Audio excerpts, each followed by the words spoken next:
Bueno, pues volvemos a nuestra mesa de periodistas. ¿Cómo ven las medidas que se están tomando? ¿Quién quiere empezar?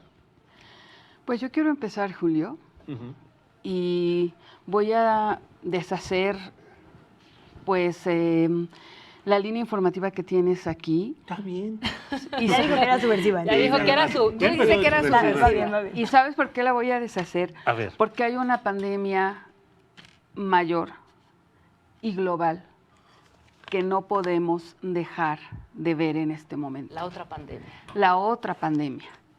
Y me refiero a la pandemia de la violencia contra las mujeres, que según la ONU es una pandemia global, que en 2017, porque son las cifras más actualizadas que tiene, hubo 87,000 casos de mujeres asesinadas en el mundo. Estamos hablando que en este momento del coronavirus hay 6,000 casos de muerte. Y desafortunadamente, Julio, esta pandemia, que por supuesto merece una atención, pero que la misma Organización Mundial de la Salud dice que tiene un grado de letalidad del 2 al 3%, ha invisibilizado las manifestaciones de protesta que tuvimos en este país el fin de semana pasado a través de la marcha del 8 de marzo y del paro del 9 de marzo para manifestar la rabia que tenemos las mujeres por las distintas violencias machistas, porque hay 10 asesinatos y 10 feminicidios al día y hay 15,000 casos de mujeres desaparecidas del 2006 a la fecha, de los cuales 4 de cada 10 son jóvenes entre 15 y 24 años.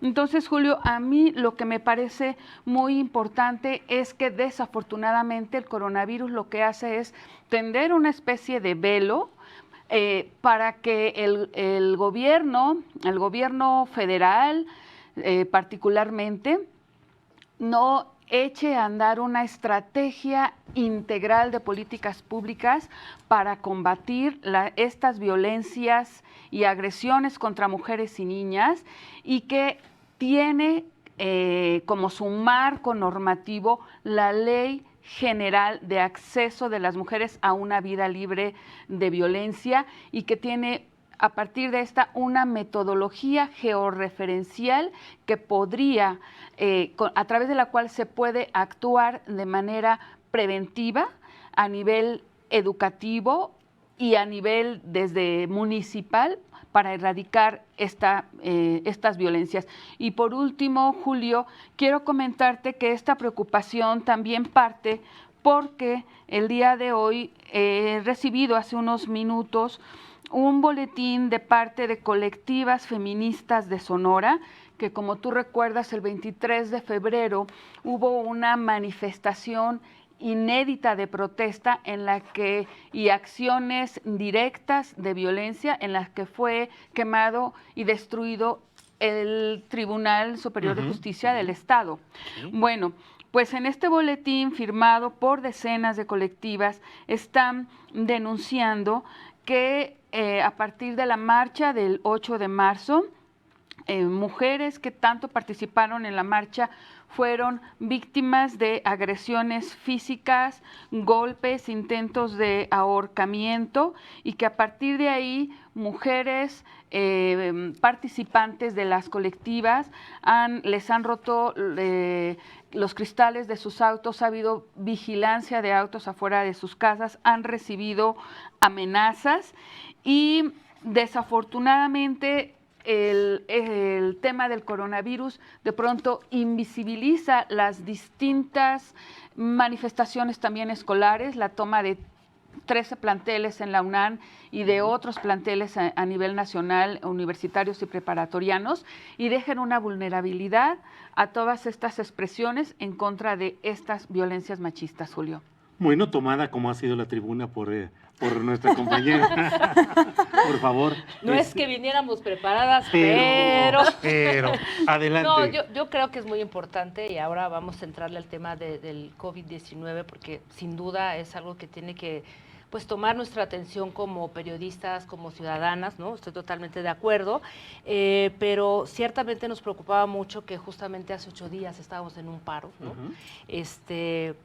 Y bueno, a partir de ahí yo creo que es muy importante valorar, ¿no?, lo que significaron esos 2 días históricos, el 8M y el 9M, ¿no? Incluso en esos 2 días fueron asesinadas 24 mujeres, rebasando un poco el tope, cuando normalmente se supone que son 10, ¿no? Digo, da lo mismo la numeralia, yo la verdad prefiero no utilizarla, pero bueno, solamente como referencia.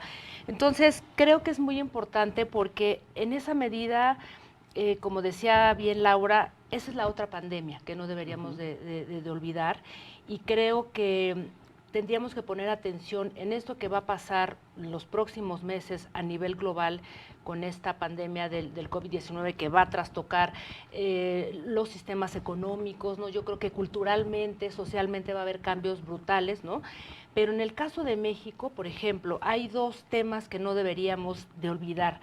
Uno de ellos es la nueva fiscalía que va a investigar todos los delitos de feminicidio y que va a estar encabezada por Sayuri Herrera, que fue esta abogada que llevó el caso de Lesbi, justamente el caso de Lesbi, ¿no? Ahí en la UNAM. Y esta fiscalía que empieza a operar el 30 de marzo tiene un papel muy importante porque de alguna manera es como uno de los logros que se tienen, por lo menos ahora, en todas estas manifestaciones, porque el movimiento feminista no es solamente el 8 de marzo y el 9 de marzo, ¿no? O sea, hay una lucha muy larga de muchos años, y entonces este es un logro, entra en funciones el 30 de marzo, y hay que tomar en cuenta lo que decía Sayuri Herrera hace algunos días, cuando estaba tomando posesión. Primero, ¿no? ¿Cuáles van a ser los trabajos que va a llevar a cabo? Porque pues, esperaríamos que cuando nos confinen o cuando llegamos a ese momento de aislamiento social también pararan, ¿no?, los feminicidios. No creo que vaya a ser así, por lo tanto tenemos que estar pendientes. Entonces, decía Sayuri Herrera, esta nueva fiscal, ¿no? Hay que romper estos pactos de impunidad machista. Claro. No hay que olvidar que es lo mismo que pasa con los periodistas. El mayor número de feminicidios es, digamos, cobijado por una, digamos, impunidad y por una complicidad de jueces, políticos, funcionarios. Y entonces ese pacto machista, como lo llama la feminista Rita Segato, es lo que perpetúa un estado de impunidad terrible en México y que yo creo que debemos de romper, y eso es lo que está buscando esta fiscalía, que por cierto dice, no tengo recursos, tengo 19 personas, necesito más gente, por favor, Presidencia de la República, necesito aquí mucho ojo. Entonces, esto es el 30 de marzo, hay que poner atención. Luisa Cantú. Muchas gracias. Pues por supuesto sumarme a este llamado importante de mis compañeras de poner los ojos en todas las pandemias y abonar algunas de las cifras a las que ya has dado, Laura. Decimos pandemia y pandemia ya lleva implícito el tema internacional por cifras como la que da la ONU de que en el 2012 la mitad de las mujeres que fueron asesinadas lo hicieron a manos de sus parejas. En todo el mundo, la mitad, ¿no? O de un círculo íntimo. Y esto no pasó de la nada, y también creo que por eso es importante, así como desmenuzamos el COVID, así hasta si el cubrebocas sirvió o no, todas las posibles implicaciones, las cifras, todo, hay que hacer lo mismo con esta pandemia, desmenuzarla hasta su primer origen, que son las microviolencias. Las sociedades tenemos normalizada la degradación, digamos, y la agresión hacia las mujeres. Hay muchos tipos de violencias.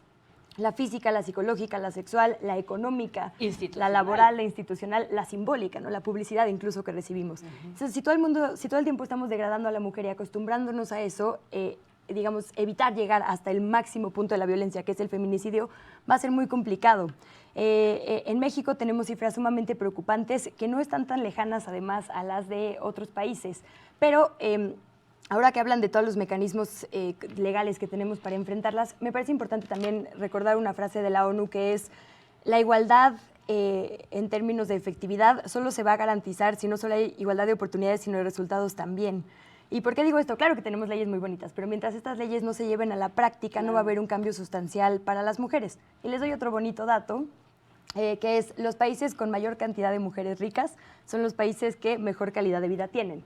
¿Por qué? Hay una relación entre el empoderamiento femenino y el bienestar en las sociedades, no hay más. Si tenemos mujeres sanas, tenemos núcleos sociales sanos y eso se va, digamos, contagiando hacia afuera, y lo contrario también. Entonces, para estos que dicen, bueno, el COVID no se atañe a todos, la violencia contra las mujeres también, ¿no? Combatirla es para nuestros niños, para nuestra generación, para todos. Entonces, me parece muy apropiado hablar de esta pandemia, que además, bueno, si el SARS duró 280 días y colapsó todo, esta lleva tantos años, Siglos. podamos recordar, claro.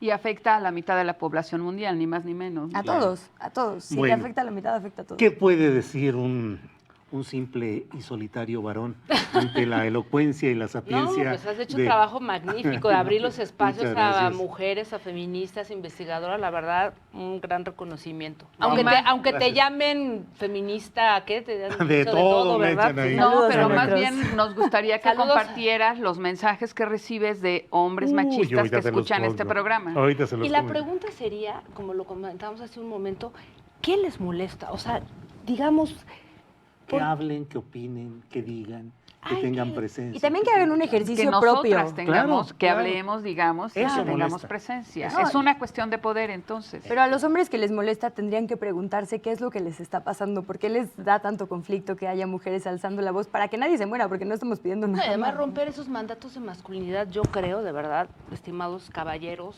hombres, yo no tengo nada, ¿no? Al contrario, creo que les daría mayor tranquilidad. Escuché a Tenoch Huerta cuando hablaron de Ajá. masculinidades y yo estoy de acuerdo. O sea, rompiendo esos mandatos de masculinidad van a evitar de que tú, ¿por qué? Y que yo, y que te voy a partir. O sea, estas cosas una que presión es brutal, una el presión machismo, brutal, una presión de ser siempre los proveedores, de ser siempre el Los hombre que fuertes. tiene los fuertes, el Sí, que tiene las económicos, mejores más sexuales, hay un guapas, montón de cosas. en fin. Bueno, pues en medio de esta insurrección informativa que tenemos aquí, vamos a una pausa y ya regresamos.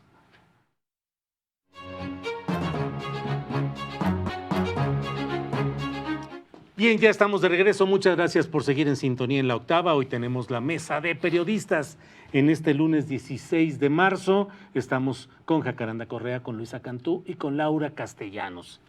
¿De qué quieren hablar? No, bueno, continuemos ahora sí. Sí. Adelante. Yo quería retomar, porque planteaste la primera pregunta del COVID, antes de hablar de todas las pandemias necesarias, con una muy interesante que creo que como sociedad y como ciudadanos nos estamos haciendo, que es, ¿el gobierno está haciendo suficiente o no? ¿Se están tomando las medidas correctas o no? Y me parece que, sobre todo por la discusión que se ha dado a nivel periodístico y de comunicadores, tenemos que poner un filtro sumamente ético para todo lo que digamos en este sentido, ¿no? Creo que es un momento en el que se necesita sí o sí una respuesta colectiva y a veces abonar al pánico no sirve de nada. Entonces yo voy a responder a esta pregunta con este filtro, que es el de pensar si lo que voy a decir a continuación o publicar a continuación ayuda o causa pánico, ¿no? Pensando en que hay que ayudar, por lo que hay que hacer es esto que ya se está hablando en todo el mundo, que es flatten the curve o disminuir la curva de contagio, que no es otra cosa, por si alguien no lo ha escuchado en casa, que es, si mi capacidad del sistema de salud es esta, la curva de contagio debe estar siempre abajo, ¿no? Si se va para acá, pues va a colapsar el sistema. Entonces, pensando que estamos aquí y tenemos que hacerla para abajo para que el sistema siempre nos pueda atender, lo que yo diría es que lo que hay que hacer es tomar todos la responsabilidad. Se habla mucho de la acción inmediata y tiene que ser, digamos, en todos los niveles. Yo pensaba en lo que pasó con el sismo del 85, de ahora del 2017. Cuando empezaron a caerse los edificios, no dejamos que el gobierno hiciera todo solo. Le entramos todos los ciudadanos, pero con lo que sabíamos hacer, ¿no? Si yo no soy topo, no me fui a meter abajo de un edificio. Si sé cocinar, cociné. Si sé, ¿no?, conducir coches, conduje. Como que cada quien hizo lo que sabe hacer muy bien. Y por eso funcionó. Nos organizamos en el área de expertise. No empezamos a ser todos epidemiólogos de un día para otro, porque eso solo causa pánico. Entonces yo sí diría, ¿qué podemos hacer? Aprender, digamos, de los datos, de la data que tenemos disponible en el mundo. Y yo diría, tenemos dos ejemplos muy concretos que son en este momento los que acaparan la atención mundial. China, que comenzó con su brote en diciembre y que ahora prácticamente lo tiene mitigado. ¿Qué hizo? En 3 meses redujo el contacto social absolutamente. Hay mucho debate técnico, digamos, entre médicos sobre si las pruebas sí o las pruebas no. Nadie está discutiendo el aislamiento social, ¿no? Las precauciones de lavarnos las manos, de no andarnos besuqueando, eso hay consenso absoluto. Entonces, hagamos eso, tomemos esta lección y veamos lo que pasó en China y lo que no pasó en Italia. Italia tiene en este momento 2/3 de los muertos que hubo en China. Italia empezó con su brote hace 15 días, quizá, a mitades de febrero, y en este poquito tiempo tiene casi la misma cantidad que China en 4 meses y con una población mucho menor. La diferencia fue la reacción inmediata de la ciudadanía, forzada o no por el gobierno, sí. Pero esta es una primera lección. Y la segunda, nada más, yo diría, lo otro que hemos visto de no caer en estas leyes de mercado que tanto daño nos hacen, o más bien no tomar ventaja de ellas, ¿no? No hay que acaparar productos porque hay gente que de verdad los necesita y sobre todo los profesionales de verdad los necesitan, ¿no? Ya están estas historias en el New York Times del chavo que compró 17,000 litros de, ¿no? Desinfectante para manos, etcétera. Hay que pensar de verdad en colectivo porque de nada nos sirve cuidarnos nosotros y sacar ventaja nosotros si va a enfermar a la sociedad. Entonces creo que la información es en este momento nuestra mejor arma. Lo que yo he visto, y se los comparto en las publicaciones de ciencia, que creo que hacen mucha falta en este momento, es los productos normales que tenemos en nuestra casa funcionan, no quiero ser comercial, pero los de cloro, digamos, diluido, los jabones funcionan para desinfectar las superficies, lavarnos las manos es lo más efectivo, entonces tampoco estas compras que nos están ahorita publicitando por todos lados son la 150 un tapabocas. Es una locura. Es locura. Sí. Bien. Bueno, yo quisiera justamente ahí subrayar eso que tú dices, que me parece que es el gran tema, ¿no? Hace unos días escuchaba al doctor Antonio Lascano, quien es biólogo y doctor en ciencias, en un programa muy bonito que hizo con Pepe Gordon en Canal 22, y decía una frase que me quedó muy grabada. Decía, a los virus no hay que verlos en términos morales, no son buenos ni malos. La enfermedad no tiene una causa moral ni racista. La salud sí es un privilegio de clase. Y por esto, con esta frase quisiera ir a todo lo que ha ocurrido desde la semana pasada, entre el 12 de marzo y este fin de semana, respecto a lo que ocurrió con, digamos, las declaraciones del gobierno, toda esta tensión entre la sociedad, una sociedad que pensaba y decía que el gobierno estaba ocultando cifras, ¿no? Entonces, López-Gatell, quien desde mi punto de vista ha hecho un muy buen trabajo a nivel técnico, hay que reconocerlo, ¿no? Explica, no estamos escondiendo ninguna cifra, y creo que en eso coinciden varios especialistas, científicos. No es que se estén ocultando cifras, sino que se están haciendo mucho menos pruebas y por lo tanto hay menos números de casos. Bueno, hasta el 12-13 de marzo estaba centralizado el diagnóstico. O sea, básicamente el INDRE estaba haciendo todas las pruebas y efectivamente eran pocas pruebas. ¿Qué pasó? El 13 de marzo por la tarde, de pronto una bomba en Twitter empieza ahí a generar pleitos entre periodistas, entre especialistas, etcétera, porque el encargado del programa de coronavirus en el hospital ABC sale a declarar que tienen confirmados 9 casos de coronavirus en el hospital ABC, cuando después nos enteramos que de esos 9 casos solamente 1 fue grave y ameritó ser hospitalizado y los otros 8 los mandaron a su casa. Pero con esto me pareció que fue como el punto de partida o el punto de quiebre para lo que vamos a ver en los siguientes años, y los siguientes días, semanas, meses. Gatell ha sido muy enfático. De acuerdo, frente a una epidemia así no se puede centralizar el diagnóstico, pero si vamos a darle entrada a estos laboratorios, que ya incluso él mismo dio la cifra de laboratorios, que son 16 laboratorios, 17 instituciones privadas las que van a estar diagnosticando, él ha hecho un llamado, no lucren con el precio de la prueba ni las consultas. Sin embargo, el fin de semana ya vimos un reportaje en El País, otro reportaje en la Jornada de Oriente, en donde hay hospitales como el ABC o hospitales como el Ángeles que están cobrando hasta 8,000 y 10,000 pesos por una consulta más la prueba del COVID-19. Yo creo que en ese sentido sí hay que hacernos muchas preguntas, porque entonces, ¿quiénes se van a salvar y quiénes van a estar ahí? Laura Castellanos, por favor. Sí, a mí lo que me llama mucho la atención es efectivamente como para que en colectivo se pueda atender esta crisis de salud. Dos cosas. Uno, el manejo sensacionalista de medios de comunicación, ¿no? Como fue el caso de ayer López Dóriga diciendo que había el primer caso de una persona muerta, un adulto muerto por el coronavirus y que después resultó falso. Y número 2, la ausencia de coordinación entre las distintas instituciones. No se ve que haya un proyecto integral de atención en una campaña sanitaria. ¿A qué me refiero particularmente? De pronto el sábado, en algún momento del día, muchas familias enloquecieron al saber que se suspendían las actividades educativas a partir de el 20. El viernes 20, sí. El viernes 20.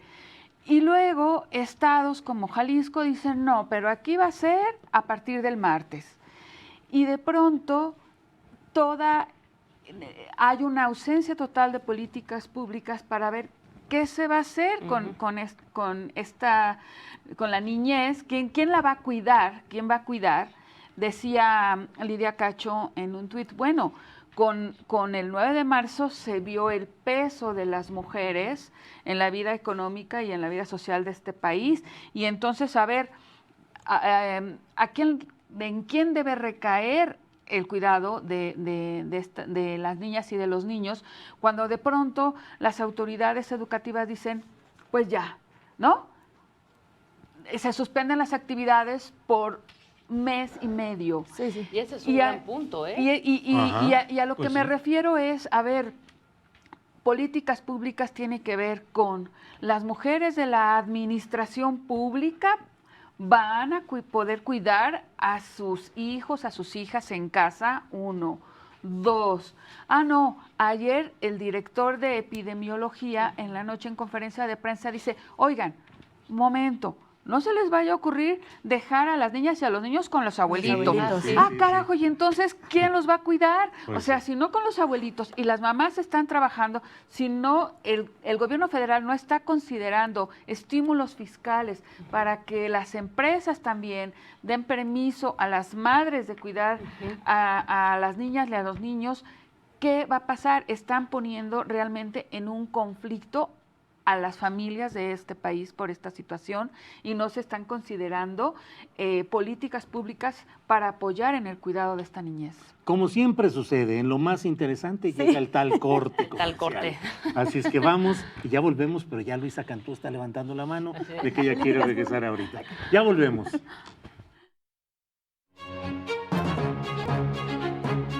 Ya estamos en el último tramo de esta mesa de periodistas con Jacaranda Correa, Luisa Cantú y Laura Castellanos. Así es que nos quedan como 10 minutitos. Ustedes digan cómo los quieren. Qué triste. Yo digo que Por favor. empecemos a grabar Luisa. los cortes informativos, que es un Sí, ¿verdad? buenísimo. Pero bueno, recapitulando un poco lo que decía Laura de las políticas públicas y la necesidad de que se hagan con perspectiva de género, me gustaría ampliar también un poco más la discusión cuando hablamos de políticas públicas y poner un ejemplo de lo que pasa con el DN3, ¿no? Entrenan todo el año, hay recursos todo el año para que cuando hay una emergencia puedan en ese momento ir a mitigarla. Las enfermedades y los temas epidemiológicos deberían de ser iguales, debería de haber un fondo permanente, ejercicios permanentes, simulacros permanentes para que cuando haya una emergencia de salud, en ese momento sepamos cómo responder, en vez de ahorita ponernos a ver que si la prueba, que si la salud pública, que si la privada, es decir, si cada que hay un huracán el ejército se pusiera a hacer lagartijas desde ese momento, pues nunca podríamos resolver nada, ¿no? Tiene que haber una preparación y fondos públicos constantes. En Estados Unidos el tema es clarísimo. Después de del ataque a las Torres Gemelas, el presupuesto para el Antrax y lo epidemiológico se fue hasta arriba.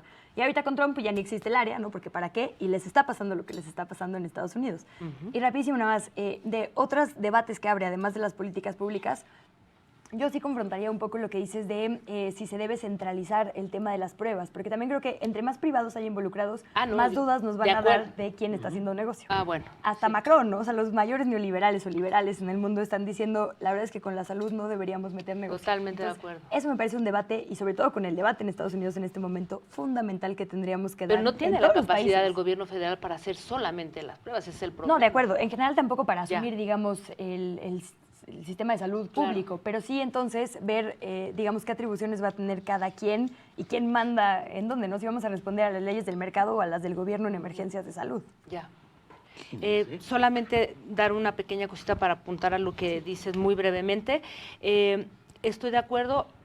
Pienso que así como la sociedad ha actuado de manera armónica, ¿no?, en ir cancelando ciertos eventos, en tomar como una responsabilidad más allá de que el gobierno nos diga qué es lo que tenemos que hacer, yo creo que las mujeres dimos ya un gran paso hace 8 días y yo pienso que también las mujeres, sobre todo aquellas madres jefas de familia o que están encabezando familias que no pueden dejar a sus hijos, también tendrían que exigir en sus empresas, en sus trabajos, digamos que un apoyo para ver cómo van a hacer con sus hijos. Solamente como un dato, no hay que olvidar que en México hay 15.785.000 madres trabajadores, según la encuesta nacional de ocupación, y estas 15 millones de mujeres, bueno, son madres y la mayoría laboran en la economía informal, no tienen seguridad social. Entonces, ¿qué va a pasar ahí? Yo creo que tiene que entrar manos a la obra la Secretaría de Trabajo también, y mujeres, no sé, un programa mucho más integral que acompañe esta decisión de no contagien a los abuelos, ¿verdad? No los dejen con sus abuelos, pero entonces, ¿qué van a hacer? ¿No? Claro. Laura.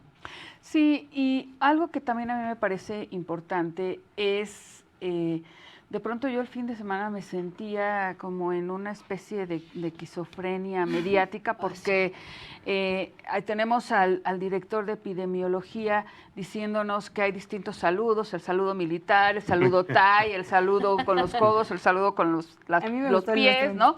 Bueno, y al día siguiente las fotografías, las imágenes del presidente como si estuviera en campaña electoral repartiendo abrazos y besos y todo. Entonces dices, bueno, ¿quién?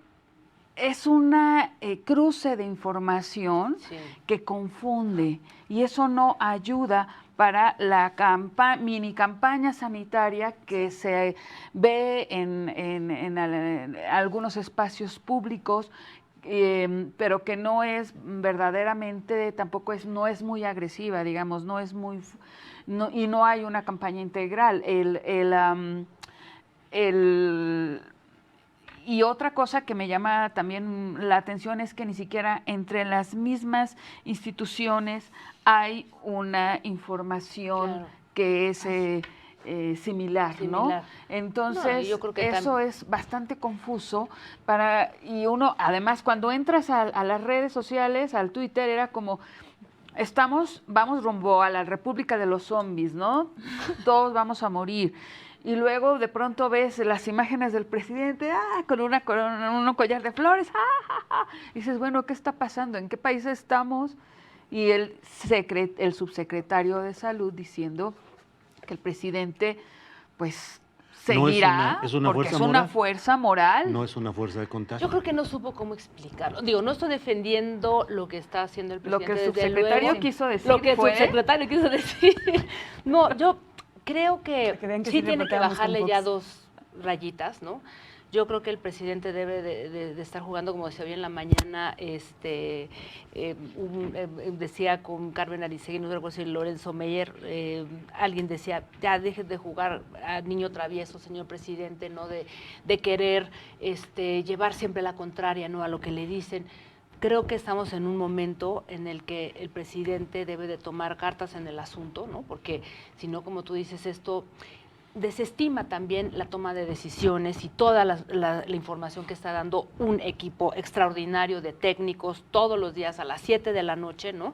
Entonces, yo creo que sí, ahí tendría que bajar y ser Luisa, ya estamos en el tramo final. Rapidísimo. Aunque el presidente no sea una fuerza contagiadora, como quizá no lo somos nosotras por nuestro género, edad, etcétera, el hecho de que cualquiera de nosotros sea portador pone en riesgo a estas poblaciones vulnerables, ¿no? El tema no es que nosotros nos vayamos a morir, es que si nos contagiamos y contagiamos a alguien que tenga una enfermedad preexistente, o sea, de la tercera edad, probablemente ellos y ellas sí tengan una complicación y colapsen el sistema de salud, que a nadie nos conviene. Y por último, ahora que decías de las instituciones, no solo son las públicas, a ver, los organizadores de conciertos, la iglesia, con el tema de Iztapalapa, ¿no? Hay que poner primero a la gente de verdad, o sea, hay que poner primero nuestra seguridad, nuestra salud y nuestra capacidad institucional de responder a esto. Y si no abonamos porque creemos que la tradición a veces o el dinero o el negocio vale más, pues obviamente solo estamos abonando a la crisis. Ya casi te toca despedir este programa subversivo que has hecho.